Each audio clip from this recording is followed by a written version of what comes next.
and welcome to a brand new episode of Delivering Marketing Joy. I am your host, Kirby Hasseman, and joining me today is someone who I'm so excited to chat with. This is our first time really getting a chance to catch up or to really introduce ourselves, and he's the chair and CEO of the GEM Group, Jonathan Isaacson. Thank you so much for being here.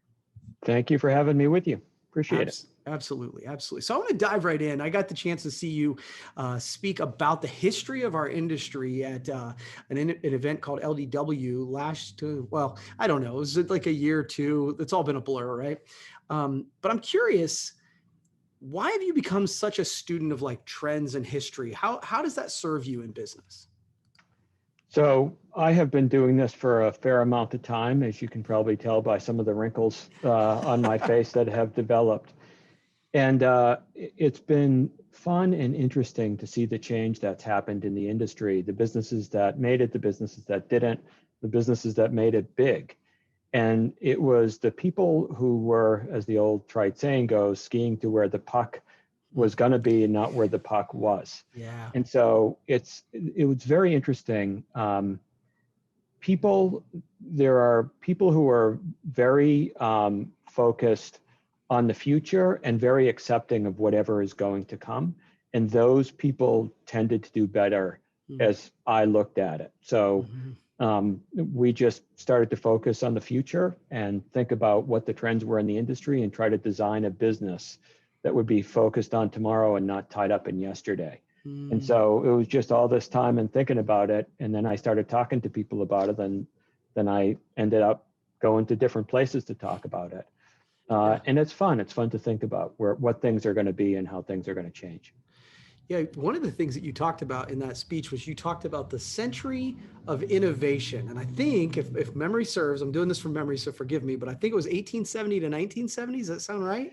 That is very good. It's a book, The Rise and Fall of American Growth by Robert Gordon, that I recommend to nobody who's not deep into numbers, facts, and figures. And there's some other books to read, but it really goes back to the invention of steam as a source of power that is really in the late 1700s. And then you quickly get all these innovations. In 1860, you get oil. 1870, you get almost this explosion of innovation with things that most people don't even think about, but really change the world. The elevator. If you don't have the elevator, you don't have the rise of the modern city. The washing machine that changed the life of the American family, running water. Then you get things like radio, television, cars, planes, all this stuff. But it's this explosion of technology that we take for granted. In fact, all of the people watching this, if you think about the most simple piece of the apparatus they're using, a speaker. And almost nobody knows how a speaker works. When it doesn't, we get really irritated and we just assume it will. Yeah. But this has not been around for very long. It's relatively new technology in the history of humanity. And we come to take these things for granted. Yeah. But they're all new. Even the vaccines, vaccination is the 1920s. It's actually before that, but penicillin is, I think, 27 or 28. This is all new stuff. Right. And it's just interesting to think about the trajectory from here. Yeah. And, I think in understanding the past and seeing where the future goes, I mean, the past year, it's been fairly well documented, was an interesting one. That's, I think, a kind way of saying it. So what do you see from the supplier's perspective, over the next year? What predictions or just really, what do you see happening? So the challenges for suppliers are certainly not over. I think every distributor knows this because you're the first ones to know when things aren't going well for suppliers. Right. And if you think about it, we went from at least a slow mode, if not a stop mode for many people, and it's state by state for what happened to the suppliers, to this new mode where things are starting to take off and the product or things are starting to move. For some they're taking off, for some they're moving. And the product mix has shifted over this time. That what was selling before may not be what's selling now. Right. And it depends on what it is that you're selling into. So if it's the event business, things that normally sold into the events that went into the first quarter did not sell. other things did, maybe gifts of appreciation or stuff that was sent to people's home sold. So suppliers had this big shift that they had to do at a time when a lot of the supply chain was broken. Right. So the shipping systems are broken. For a while their customs was broken. There's a lot of supply chain disruption, some brought on by the pandemic, some are brought on by other things, but it's going to take a little while for some suppliers to get back onto a more sure footing. And the industry will be dealing with a repositioning, including a repositioning of what sells, because I think that some of this change is going to be permanent in terms of what sells. Yeah. And it's going to just take a little while for people to adjust. And some will adjust better than others. As is always the case, right? Well, and you alluded to it. I mean, obviously the supply chain. So the way products come in and out is going to shift. But you and I talked before we started recording about the idea of trying to ramp a business back up. You said that when it takes back off, there's some challenges to going from 0 to 60 again when, folks have had to move on from a labor perspective, whether you're in the food service industry or in the promo industry, getting people back to work, it feels like that would be a challenge too, right? It is going to be a struggle for people. So one thing is, for some people, the year has been harder than others. And and for some people, they've stayed in the job that they wouldn't normally stay in because of what the externalities are. Right. So within our customers, and we're talking about the end users, and with our own businesses, we're probably going to see some amount of shift. And then for a number of people, depending on where you are physically or geographically located, the ability to get labor back is going to be a challenge in some areas of the country, especially if, given all the stimulus that you have going on, a lot of businesses start to boom. Then labor is going to get absorbed and things are going to be a little tougher, a little tighter in terms of labor. In some ways, it's not a bad problem to have for the country, but it's a bad problem for you as an entrepreneur, you as a business owner, you as a business manager, to try to manage through, because you've got today. And it may be that you're dealing with people with less experience or that have just transitioned into this, or you're still trying to hire. And I think we're going to see this in a lot of different places as businesses come back. Businesses like the airline business and travel related businesses that hopefully, knock on Formica, will eventually come back. Yeah, absolutely. I'm with you. Well, let me transition my next question to you. It's like, we're in a place where I think over the past year, many people have looked at their life and gone, okay, is this really where I want to live? Is this really what I want to do?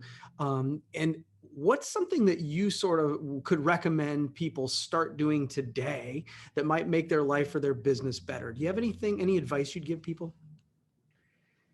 It's hard to say to everybody, what can I do to make my business better, but or even my life better? But there's, I guess, two things that I tend to talk to people about. Okay. One is to let go of the past, and it is what it is. It's nice to say, we used to do this, or it used to be like that. That is nice. If you wanted to go from Boston to Chicago, you used to ride a horse, or you used to take a train. You no longer do that. It may have been pleasant to take 2 days to take a train, or take 2 weeks to take a horse, or whatever it is, but we no longer do that. So the ability to let go of what was and to focus on what you think it's going to be is really critically important when you're going through a lot of change, because it's sometimes really, really, really, really hard to let go. Yeah. And sometimes the most important thing is getting a new mental mindset in terms of letting go. So that's the first thing. That's great. The other thing that I always tell people is get engaged. So it's very easy to come to work every day and thinking about, and we all got to pay a mortgage, or most of us have to pay a mortgage, and kids in school and college, and on and on and on and on. But the reality is that the country works better when people, especially businesses, are engaged in the community. And there's, especially now, zillions of things that you can get engaged in terms of helping somebody out. And whether it's within your own community, within a broader community, within the global community, there is something for literally every interest out there. Mm-hmm. And sometimes at a time like this, helping other people helps you derive a lot of personal satisfaction and meaning. And I know within our own company that we have become way more engaged in the community on 1,000 different levels through the pandemic. Mhm. And it's a way to keep your feet on the ground and remember what's really important at the end of the day, Yeah. which is this community that we all live in and being focused on that. I love that advice. It's a piece where you say, if you are focused on your own challenges, if you're struggling, when you seek to help someone else, it's amazing how quickly your mind goes off that problem, and it starts, you get in a mind of servanthood, and that does make a huge difference. Okay, so I'm going off script on you a little bit here, Jonathan. I'm curious. So at the end of this, we've lived through this last year and however many months. What are some things when things calm down, which I always put in quotation marks, right? What are some things that you want to do that you normally maybe either A, just what do you want to do? And B, are there anything you'd want to do that you maybe historically wouldn't have because of this last year? I think everybody's ready for some mix of detox, whatever that is. And I'm Yeah. talking about pandemic detox. So I was talking to my wife. She says, "What do you want to do? Where do you want to go when all of this is done?" And I said, let's go to the Caribbean and sit on a beach." And I might as well have said to her, I think that I want to put on a bunny outfit and run through Central Park or something like that. Because she literally stopped and turned around and looked at me. And she said, "You never want to do that because we tend to do things that are much more active." But there is this reflection time where I think we all have to take a breath. Mm, And a lot of us didn't get downtime or got too much downtime or whatever it yeah. is. And there is this underlying current of worry. We're worried about the older people in our life. We're worried about other people who are struggling with whatever. And there's been a lot of struggles. So there is a lot of detox, I think, that needs to get done. Um, the interesting about this time is everybody needs to take a deep breath. But when markets shift, opportunities open. And Mm, this is going to be a time of great opportunity. And what we're going to see in every market change, whether it was, and I was hoping that 08, 09 was my last one, not so lucky. But in the dot-com, boom and bust, for those of you who remember that, and then the 08, 09, another boom and bust, I was hoping that was the last one. But the market reordered. yeah. There were new big suppliers. There were some that failed. There are some that did great. And it was true on the distributor side also. There are these secular trends that are happening in the industry in terms of consolidation, in terms of a real move towards technology. And I think there's going to be a huge move towards sustainability and social impact across businesses. Across businesses, I think there's going to be a move towards sustainability and social impact. That doesn't change, but the market is likely to get somewhat reordered. And we see signs of that every day as we, look at the news flashes coming across, the industry wires of changes that are happening. And that's not necessarily a bad thing. It's at least it's not Groundhog Day. And the way I've described it in the past, it's a little bit like a volcanic eruption. That the volcano erupts, the lava comes down, that ecosystem gets changed, but the ground is then very fertile for the next ecosystem to rise up.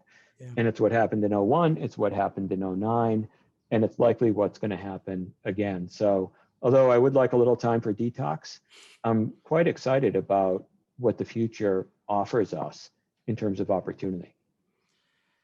Wow, that's a lot. We covered a lot of ground here, Jonathan. I really appreciate you taking the time, and I hope to do it again sometime. Okay. That would be fun. Thank you for Cool. having me. Absolutely. Well, that's going to wrap up this edition of Delivering Marketing Joy. We'll see you next time.